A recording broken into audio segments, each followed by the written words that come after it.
नमस्कार दोस्तों, हमने आईपीसी 1860 के अध्याय 1 जो कि प्रस्तावना है उसके सेक्शन 1 से 5 तक के बारे में विस्तार से पढ़ लिया है।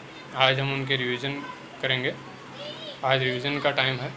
तो सबसे पहला तो अध्याय 1 जो है उसका चैप्टर 1 है, वो उसकी प्रस्तावना से संबंधित है। उसकी प्रस्तावना में क्या क्या लिखा गया है उससे संबंधित है। तो इस प्रस्तावना में कुल 5 सेक्शन 1 से 5 तक। पहला सेक्शन है संहिता का नाम और उसके परिवर्तन का विस्तार, यानी कि संहिता का नाम क्या होगा और उसके परिवर्तन का विस्तार कहाँ कहाँ तक होगा, इसके बारे में इसके सेक्शन 1 में बताया गया है। तो इस संहिता का नाम भारतीय दंड संहिता रखा गया है और इसका विस्तार संपूर्ण भारत की सीमा में और इसके जल क्षेत्र में होगा।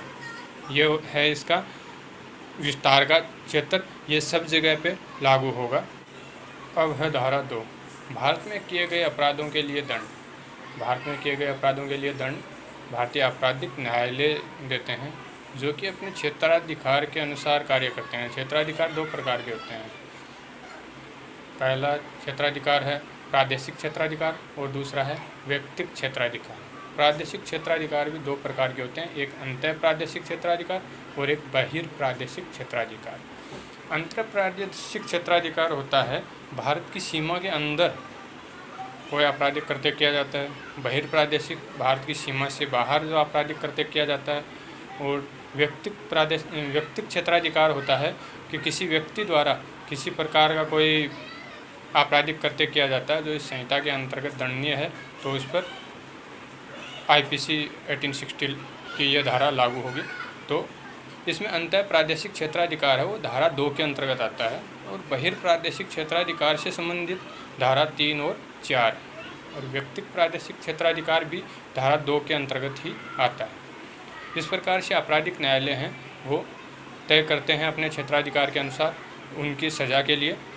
लेकिन कुछ उन्मुक्तियाँ भी कुछ विशेष लोगों को प्राप्त हैं, जो कि मैं बता देता हूँ। कुल मिला के 8 प्रकार की उन्मुक्तियाँ दी गई हैं। उनमें से पहली है विदेशी राष्ट्राध्यक्ष, किसी भी दूसरे राष्ट्र का अध्यक्ष जो है उसको उन्मुक्ति है। दूसरा है राज्य के उच्चाधिकारी। राज्य के उच्चाधिकारी में राष्ट्रपति और राज्यों के राज्यपाल आते हैं।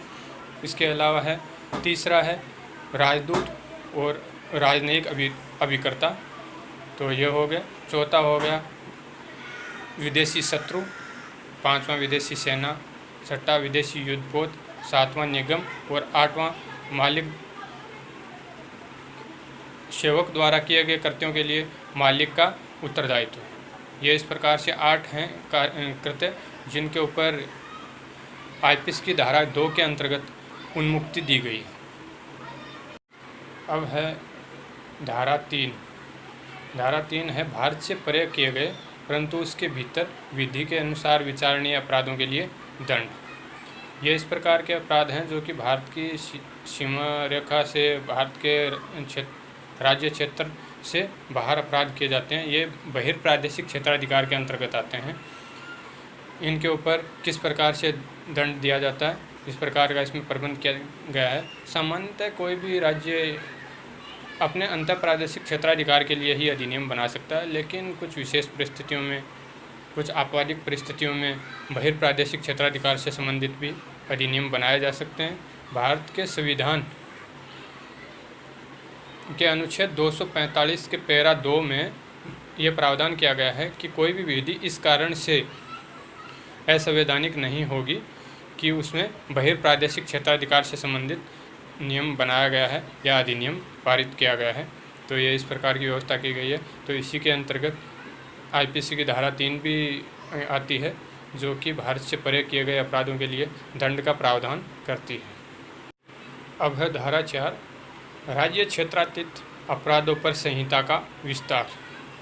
धारा 3 और 4 दोनों ही बहिर्प्रादेशिक क्षेत्राधिकार से संबंधित है। 3 दंड से संबंधित है और 4 है इसके विस्तार से संबंधित। तो 4 जो धारा 4 है इसमें 3 पॉइंट दिए गए हैं। पहला है किसी भारतीय द्वारा भारत की सीमा रेखा से बाहर, राज्य क्षेत्र से बाहर कोई अपराध किया जाता है उसके लिए।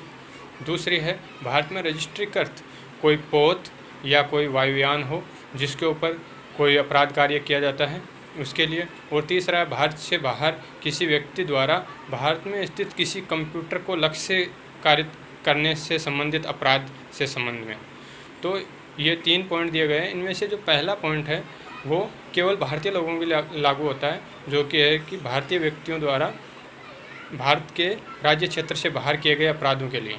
तो पहला केवल भारतीय के लिए, दूसरा और तीसरा जो है वो दोनों ही भारतीय और विदेशी सभी के लिए लागू होता है, जिसमें कि अगर भारत में रजिस्ट्रीकृत कोई पोत या कोई विमान है जिसके ऊपर किसी भी व्यक्ति द्वारा किसी प्रकार का कोई अपराध किया जाता है तो आईपीसी की धारा 4 के अंतर्गत आता है। और इसी प्रकार अगर किसी भी व्यक्ति द्वारा, जो तीसरा पॉइंट है कि किसी भी व्यक्ति द्वारा, चाहे वो भारतीय हो या विदेशी, उसके द्वारा अगर भारत से बाहर रहते हुए भारत में स्थित कोई कंप्यूटर को लक्ष्य कारित करके कोई अपराध कारित करने से संबंधित कोई भी कार्य किया जाता है तो उसके ऊपर भी आईपीसी की धारा 4 लागू होती है।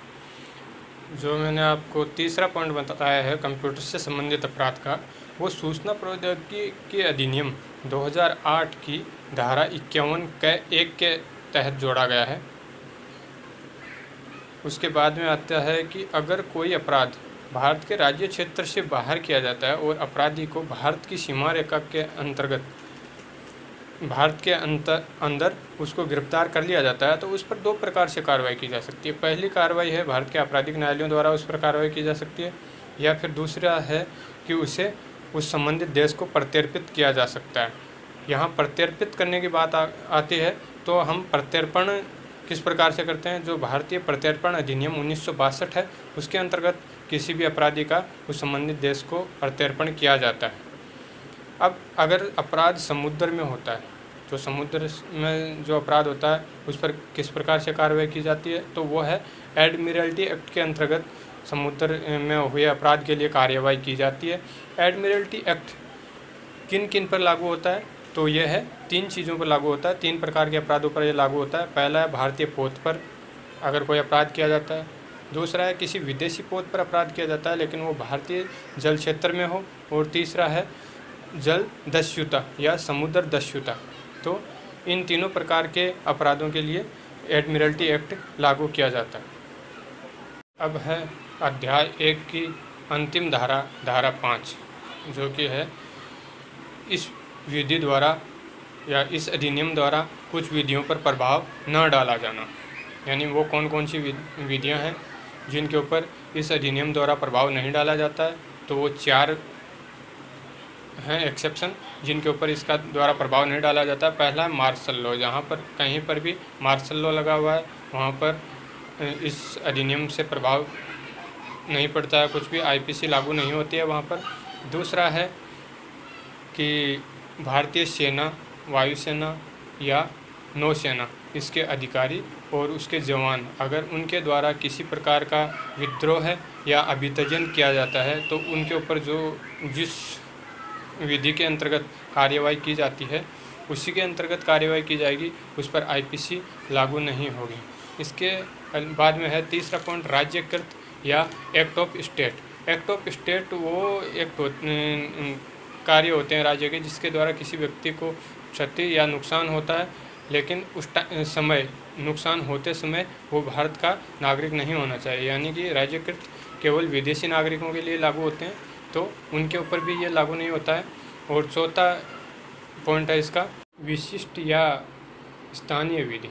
जहाँ कहीं भी कोई स्थानीय विधि हो, स्थानीय विधि का मतलब हो गया जैसे कि कहीं राजस्थान में जैसे भूमि एक्ट है तो वो स्थानीय विधि है, वो राजस्थान में केवल लागू होती है। ये अलग अलग स्टेट में अगर कोई विधि बनाई गई है, या फिर विशिष्ट विधि जैसे पॉक्सो एक्ट है, तो इस प्रकार की जो विधियाँ हैं वहाँ इसके अंतर्गत अगर कोई आपराधिक कार्य किया जाता है तो उनके ऊपर वही विशिष्ट विधि या स्थानीय विधि लागू की जाती है, उनके ऊपर भी आईपीसी लागू नहीं होती है।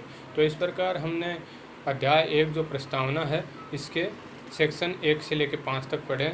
इन सब का आज रिवीजन हो गया। इसमें सारे प्रकार के प्रश्न मैंने कवर करने की कोशिश की है। अगर फिर भी किसी को इससे संबंधित कोई भी डाउट हो या कोई क्वेश्चन हो तो वो कमेंट में पूछ सकता है। Thank you.